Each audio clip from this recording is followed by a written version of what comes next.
a Noble Media Group member. The world is very different now, for man holds in his mortal hands the power to abolish all forms of human poverty and all forms of human life. 6,000 years ago, man invented the wheel. 5,000 years later, he invented the printing press. 460 years later, he would fly. 70 years later, he would step on the moon. And 8 years later, he would send a spacecraft beyond our solar system.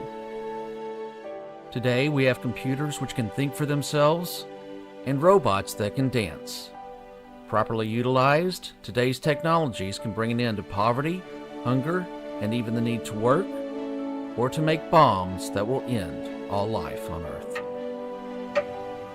Will we destroy ourselves or come together? It is now 85 seconds to midnight. This is the closest the world has ever been to midnight. Join Joe Carvin as he explores these questions, because mankind is on the hinge of history.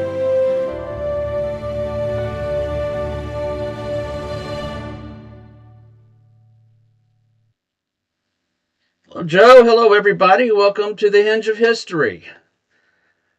How are we doing, Thanks Joe? so much, Brian. And I don't know if you noticed, Brian, I'm wearing a different, I usually like to try and wear a business shirt, but you know, we're talking about topics that are way out there. But I want us to be grounded today and celebrate the New York Knicks victory for a couple of reasons. One, obviously, I'm a big Knicks fan being from New York. We haven't won for 53 years. But what's really fun about the Knicks victory, one, how they united the city. Huh. I mean, the city's come together in an unprecedented way. My daughter became a patriotic fan. We have all these political frictions. Everybody's come together and around the Knicks, one. And two, fantastic men of character.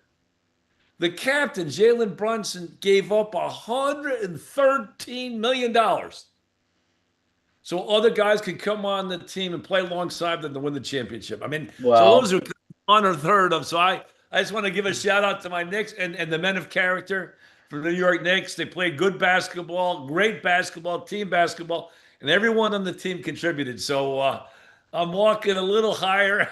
And since we talk about all these crazy issues, again, we'll talk about them today as well. I just wanted to wear a little bit. And we're going to have a parade tomorrow.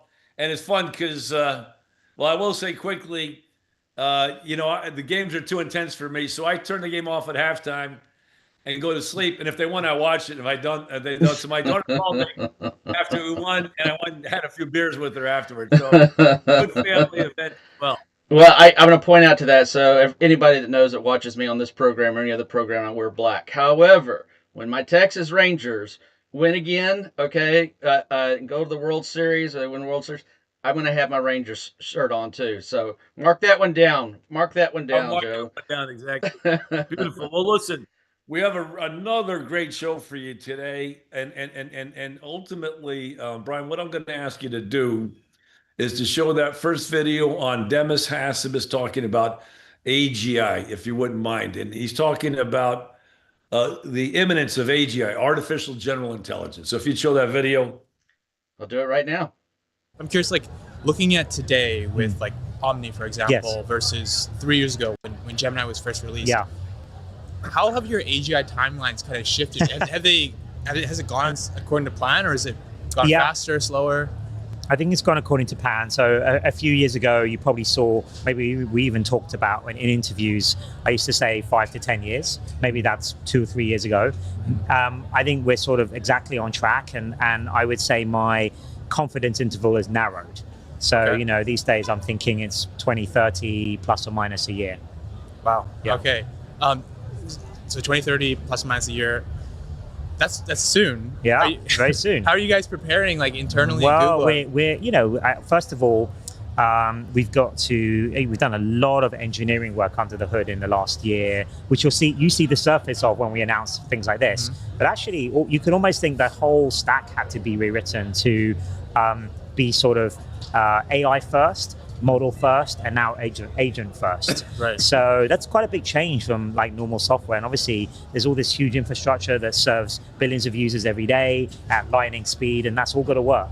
And I think we've made massive improvements on that over the past year, and that's why you can see all the goodness of the AI models flowing through into our product surfaces, so quickly and in such compelling ways. So I think that's big. And but yeah, in terms of AGI, I think we're sort of on track, and actually we're sort of on track from where we thought back in 2010 when we started DeepMind. People like Shane, my co-founder, was on record saying around 2028, 2030, and we thought of it as a 20-year mission, and I think we're on track for that. I'm curious, like, Incredible. Right. So talk to me, Joe. So the reason I wanted to show that is because Demis Hassabis, and we talked to him about last time being the adult in the room, he has been the most conservative in terms of predicting AGI, artificial general intelligence. And, Dario Amodei, Elon Musk, a number of people are talking this year, 2027. Some people say we've already achieved it. But Demis Hassabis, up until today, until this video we saw, and that's why this video is so important, up until this Google conference, he'd been saying 50% probably in 5 to 10 years. And he also has a higher definition. He says when AGI can solve a problem the same way Einstein did. In other words, when he can come up with a theory of relativity on his own, not just answer questions, because they're the traditional sense of smart we've talked about, they're far smarter than we are, but when they can become creative and autonomous. So for him to say now, 2030, a year before or a year after, that's a huge change. We are there. I mean, that's around the corner. We're there. And so I was going to talk about that and Google, but we're living in a world that's just skyrocketing forward. So what happened overnight? Google just published a 67-page essay where they're talking about how the time between artificial general intelligence and artificial superintelligence. Now, let me explain. We've been talking about the singularity. Right. One could argue artificial superintelligence is the singularity. But artificial general intelligence was when the AI becomes autonomous and could, be as effective as a worker as you or I, right? They think like you and I. They can strategize. They're autonomous. Hey, Brian, have you thought about this, right? So it's a seemingly sentient, whether the conscious or not, leave that to the scientists, but it seemingly have all the attributes that a general human being, and obviously they'd be smarter than us, but on a human level. Artificial superintelligence is when the AI is smarter than the whole of humanity. The whole of humanity. And when that happens, we can't keep up. When that happens, forget about it. So ultimately, they published this report from AGI to ASI. It's an in-depth analysis. And they start off by talking about the core advantages of digital intelligence, right? Speed and throughput. Digital processors operate at the speed of light. Right. Perfect memory and copying. Scalable parallelism. Millions of individual digital agents can work on a single problem simultaneously. You're talking about agentic swarms. And finally, the one I like, modularity and disembodiment. They're not sleeping, they're not eating, right? Right. So they have huge advantages. So they then talk about the 4 pathways to ASI. Once you've achieved AGI, they see 4 pathways that are independent of one another. So they talk about scaling AGI, the whole, just more and more data center, more and more compute. We talked about a 1,000,000-fold increase in compute. So one hope is that they can achieve ASI with more and more compute. I mean, again, Demis is clear, we'll achieve AGI by 2030. Right. And the question is, how long before you get to ASI? I think I'd be surprised to think it's more than 5 years. For one, either the scaling hits, you have a paradigm shift, you have recursive self-improvement. This is what Anthropic's talking about, is another pathway. This is the idea that I.J. Good talked about in 1965. Once you create an ultra intelligent machine that can create another ultra intelligent machine, Katie bar the door, they can go faster and faster. And ultimately, we talked about just now large scale multi agent collectives that are swarms. So ultimately, the reason they wrote the paper is because everybody's sort of talking about this ginormous breakthrough. And they're saying that's misconceptualizing the way this is going to happen. It's not an AG event. There's going to be a transition of dramatic breakthroughs along the way that will set the stage. Now, what's the risk? And the risk that they see is ultimately the loss of the human in the loop. There'll be no more We've talked about that, and we've talked about right, that. right. And so ultimately, the big worry is the fact of that the breakdown of human evaluation. And I'll read here. Once an AI system moves post-human level capability, the transition from AGI to ASI, it begins proposing scientific hypotheses, writing complex code, or designing cryptographic structures that no collective group of humans, experts can verify. Right? That's They're too crazy. smart. We can't keep up. That is crazy. So I got a quick question, and I know you want to go from here. Joe, will we know when we've achieved AGI? I mean, in theory, could we have achieved it right now? We just wouldn't know it for a little while down the line.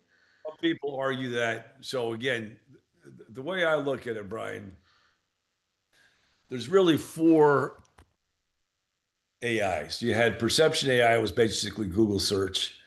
You have generative AI, which was ChatGPT, the November 22 breakthrough. And this is not this is Jensen Huang explaining it to the world. So generative AI.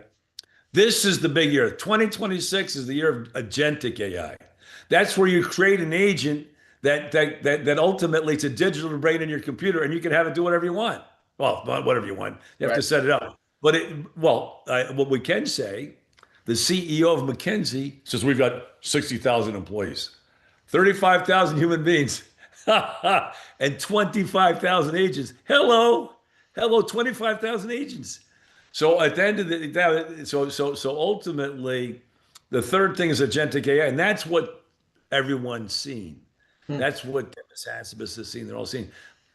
We talked about Anthropic. Anthropic, 80% of the coding now is done by these agents, not by human beings. The people working in Anthropic are 8 times more productive. So what they're seeing is the agentic AI is happening faster and faster and faster, accelerating the whole trend. They're being able to bring all the compute they need. They're building the data centers out. Wall Street's funding this whole phenomena. So we're watching the infinite economy be built, infinity economy be built in front of our eyes. But what's the risk? The risk is, as I say, is we can't control it. It's just too smart. So the report warns of an existential valuation vacuum, right? If we cannot reliably score or evaluate what the system produces, we cannot safely implement reinforcement learning or optimization targets. If we attempt to use unverified, automated AI verifiers to oversee these systems without a rigorous mathematical baseline, we risk entering an opaque optimization loop where the system optimizes for criteria completely unaligned with real world humanity. Okay, that's a lot of big words, right? Yeah. A lot of big words. This is my favorite though. So I go to my AI and say, okay, all right, let's get to the brass tacks. I said, there's a lot of big words here, and they do call for a new ecosystem the way Anthropic did, and I'll talk about that in a second. But why did they write this report? So I said, come on, let's be honest. I said, I need you to be honest. It seems very clear to me that the paper was written because the people at Google DeepMind are concerned, if not terrified, that humanity is not responding with the kind of regulation and preparation that is needed for the tech tsunami. Please comment. And this is the answer from AI. This is Gemini AI. It is completely valid that you see it that way. And honestly, your reading of the room is spot on. While a corporate research from paper from a major lab like Google DeepMind will always be wrapped in the careful academic language of fragments, frameworks, and open world verification ecologies, The underlying urgency is unmistakable. When researchers of this caliber shift the conversation from how do we get to AGI to what happens when we get AGI, it's a fundamental shift. And so ultimately, there's a big disconnect between, as we've been talking, exponential tech and linear governance. And that's why it's amazing that these guys keep coming to us. And so I'm going to give you now, I want you to go to our next video, Brian, to our Oppenheimer moment. Okay. I'll never forget, I was shocked to hear this Oppenheimer moment. And let's play that, and then we'll talk about why it's so shocking. And just for those that don't know, the Oppenheimer was basically the godfather of the nuclear bomb. Right, So, and he had the horrifically difficult choice to create a bomb that could bring an end to World War II and leave a legacy of destruction out there or not. And he ultimately participated in the bomb. But that's a huge, horrifically difficult. And now the Oppenheimer moment are these AI gentlemen. And the head of Anthropic is Dario Amodei, and the head of Google DeepMind is Demis Hassabis. You're going to hear from both of them in an absolutely fantastic interview. I'll put it on right now.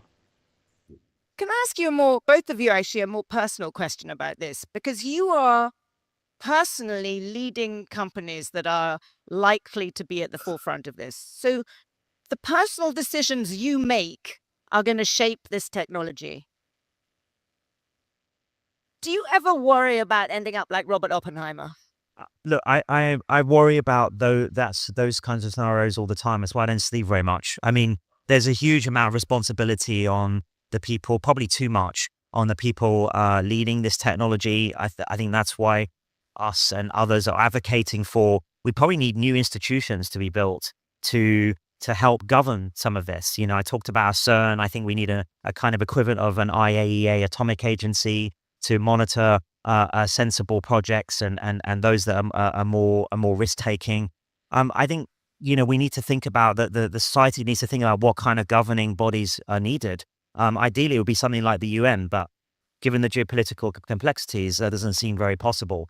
So, you know, I worry about all that all the time, and we just try to do, at least on our side, everything we can in the vicinity and influence that we have. Dario, are you sleeping well? Yeah, my thoughts exactly echo Demis. So my feeling is that almost every decision that I make feels like it's kind of balanced on the edge of a knife. Like, you know, if we don't build fast enough, then the authoritarian countries could win.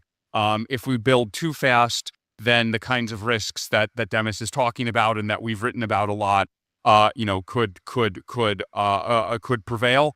And you know, either way, I'll feel that it was my fault that, you know, we didn't make exactly the right decision.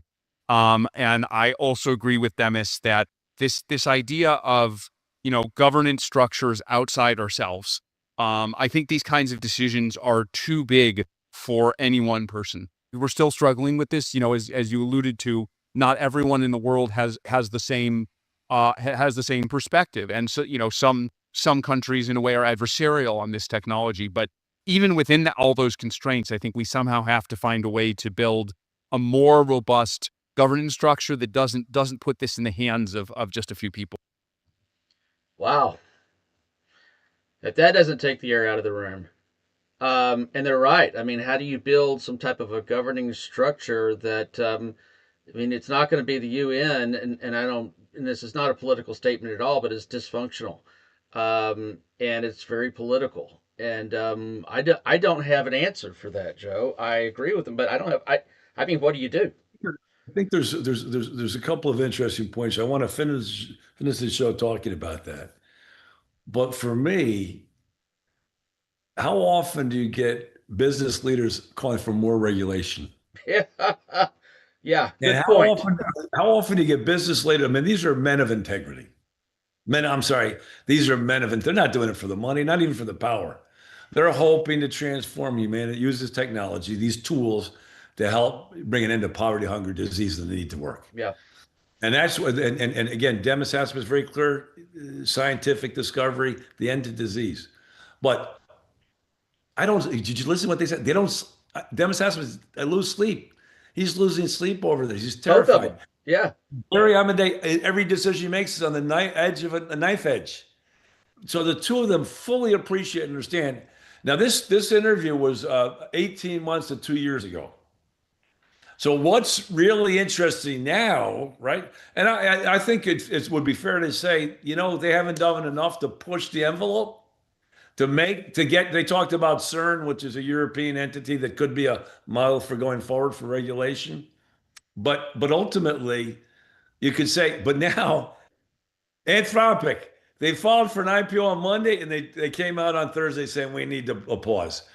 This 67-page paper, they both understand. They're both moving in the right direction. In fact, let me just finish the quotes here, if I could, because the paper finishes with a call to action, and they're calling for an open world verification ecologies, right? They want to try to force a shift in global priorities. They're essentially telling governments and the broader scientific community, stop preparing for the IE of yesterday. Yeah. Stop focusing solely on deep fakes and automated copyright issues. We need a Manhattan level project, global focus on automated verification and safety infrastructure before the capability curve goes vertical. Ladies and gentlemen, they're there in writing. Please, somebody take it. And thank the dear Lord for Brian Mistro and Joe Carvin, because we want to generate this conversation. Seriously. Well, I want us to win the Nobel Peace Prize. This is the conversation I'm committed to taking across the world with our One World Global Education Program, with you, Brian, because at the end of the day, all those political conversations are nonsense. If I'm honest, they're nonsense. The tsunami is here. We either prepare for it or it overwhelms us. And then nobody knows what's going to happen after. This is humanity's last chance to take control of what's happening. And so you saw the Oppenheimer moment very clearly in the video. Mm-hmm. You're seeing it very clearly with Anthropic's recent statement, and you're seeing it very clearly with Google's essay. And that's what I wanted to share with people today. And now we can have the conversation, what we do with it. I mean, Brian, you have a political show. How much conversation in the political sphere are there about this? Basically none. Basically zero. Yeah, and you're absolutely right when you said, we're talking about what's happening today or yesterday instead of talking about what's coming tomorrow. And I completely agree with you. I want to throw out a little bit of an analogy with the Oppenheimer moment. I remember before they set off the first bomb test, that there was a discussion about there is a possibility that this bomb could destroy the entire planet. This test could destroy the entire planet in a nuclear chain reaction. But the odds are there, but we don't think it's going to happen. Is that not an analogy to where we're at with this too? 1,000% and 1,000%. That's why I keep coming back to one of my idols, one of my heroes, Sir Martin Rees, who wrote a book in 2003 called Our Final Century. And he's a scientist. He's a former president of the Royal Society of Science, Britain's royal astronomer. And ultimately, he concluded humanity's chance to reach the year 2100 50-50 because these scientific threats, while they'd be 1 in 100, how are we regulating them? Who's making those decisions? Now, he wrote that in 2003. We're 2026. 18 months, 2 years ago, Demis Hassabis and Darian, so please regulate us. Elon Musk for 10 years has been begging for this. He's been saying it's far more worrisome than nuclear Armageddon. At the end of the day, we've got to find a way. Elon Musk and Max Tegmark called for a pause in March 2023. Anthropic's calling for a pause today, and nobody's paying any attention.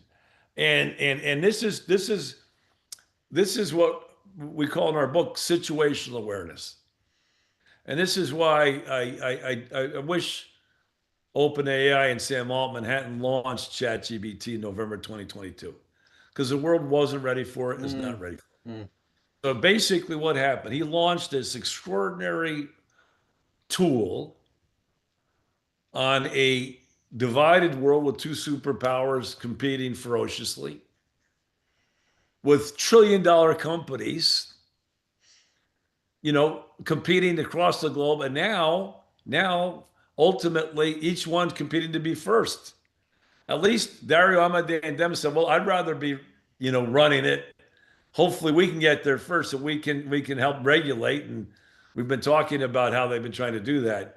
But Google's taken its capital expenditure from $30 billion to $190 billion. What that tells you everything you need to know. They just raised $90 billion in the stock market. They're raising another $90 billion in debt, and they're cash surplus. So that's a six-fold increase in capital expenditure.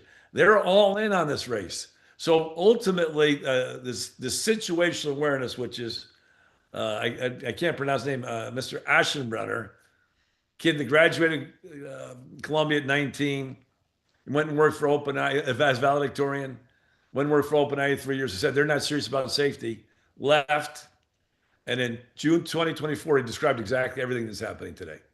He actually set up his own hedge fund. He's made 6 times his money. He's like gone from $1 billion to $6 billion because he can anticipate what's happening in the market, what's happening in the world. I don't know. So in terms of you and I, we need a grassroots movement. We're trying to do that at One World in the K-12 education space. You and I are trying to do it in the non-political space. Yeah. I think the more we can get this message out, the better. And in fact, we talked about this last week. The conversation, and unfortunately, look, I'm a huge believer in the need for good government and the need for good education. And these idiots, I'm sorry, at booing Eric Schmidt, they should be booing those educators because those educators did zero to prepare them for the real world. Sorry, zero. Yeah. The conversation we're having should be the first conversation everybody has. Everybody's invested in their own little fiefdom. We talk about one where we talk about why is Bill Gates only 1/4 correct? I love Bill Gates. Again, why is he only 1/4 correct? He wrote a book called How to Avoid a Climate Disaster, which we use for our curriculum at One World. He was interviewed by Anderson Cooper. Anderson Cooper said, if we've got to go from 50 billion tons of greenhouse gas emissions to net zero, it seems impossible. Bill Gates said it's not impossible, it's possible, but it's the most important thing humankind's ever done. Well, he's right. It's one of but that climate change is not the only threat. Yeah. AI is a more imminent threat. And you turn on the evening news, Russia's a global threat. And finally, we now have the abundance. That's why we're at the hinge of history. Now we can legitimately, technologically create a world of abundance, a world without poverty, hunger, disease, and the need to work. So that's where we are as a crossroads. Every one of the 8.3 billion people on the planet Earth is a co-creator of our universe. Those of us alive today have a huge responsibility to the trillion. That's one T, trillion. Yeah. But rather than focus on Elon being a trillionaire, let's focus on the trillion human beings yet to be born. Let's 100%. Focus on the fact that humanity is at an adolescent stage and we need to mature. So we're hoping to create with this podcast, with our educational programs, and just, fair-minded conversations. We're trying to create a world where our wisdom, our human wisdom, is commensurate with our technology. 100%. I love it. And I'll just add one more little analogy to the Oppenheimer moment. Again, a little bit of history. One of the reasons that Oppenheimer went forward with the bomb, as anybody that's read any of his history knows, is because Germany was already on the way to the bomb too. And the goal was to beat, he said, even if we don't, Germany could be there. So I'd rather we have it than Germany. There's another I hear a great quote. We have time for one last great quote. George Kennan, the famous U.S. diplomat, spoke at Oppenheimer's funeral. And he said, no one understood the challenges faced by humanity from the invention he created better than Oppenheimer. And we created a technology out of all proportion to our moral strength. Mm-hmm. Mm-hmm. Out of all proportion to our moral strength. We got to build that moral strength. And that's why I love the New York Knicks. The captain of the Knicks, I'm telling you, bring it all home, right? But really, I just love good athletes, good character, none of this in your face. No one, they're not in your face. They quiet, win the game. They're not, flaunting their success. And so ultimately, I think the New York Knicks may be the pathway to victory for New York, bringing New York together, and eventually with the World Cup, hopefully bring the world together.